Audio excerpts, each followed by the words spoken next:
ये मुद्दा सिर्फ राजस्थान का या सिर्फ कांग्रेस का नहीं है, ये मुद्दा पूरे मुल्क का है।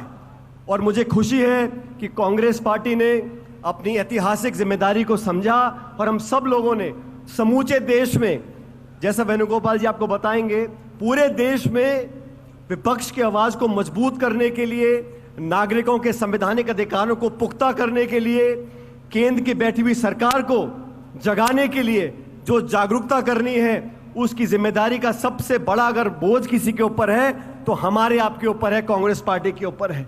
इसलिए आज आप लोग इतनी भीषण गर्मी में यहां पर उपस्थित हुए हैं, इस बात को दिखलाता है कि केंद्र की सरकार को हम चैन से बैठने नहीं देंगे। संविधान पर जो प्रहार हो रहे हैं उसको समझना चाहिए।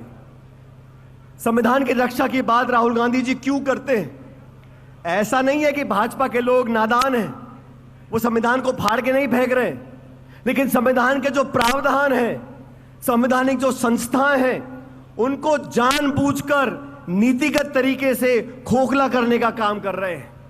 हमारे देश में 70-75 सालों से अलग अलग सरकारें आई, हर सरकार ने संविधान के संस्थाओं को पोषित करने का काम किया, चाहे सरकारें कांग्रेस की हो, गैर कांग्रेस की हो, लेकिन पिछले 11 सालों में संस्थाओं को खोखला करने का काम किया है। निर्वाचन आयोग जिसको निष्पक्ष होना चाहिए और निष्पक्ष दिखना चाहिए, महाराष्ट्र में चुनाव हुए, जितने मतदाता नहीं हैं उससे ज्यादा वोट वहां पड़ गए। मुख्य निर्वाचन आयोग का चयन कैसे होता था? 3 लोग चयन करते थे, प्रधानमंत्री, नेता प्रतिपक्ष और चीफ जस्टिस ऑफ इंडिया।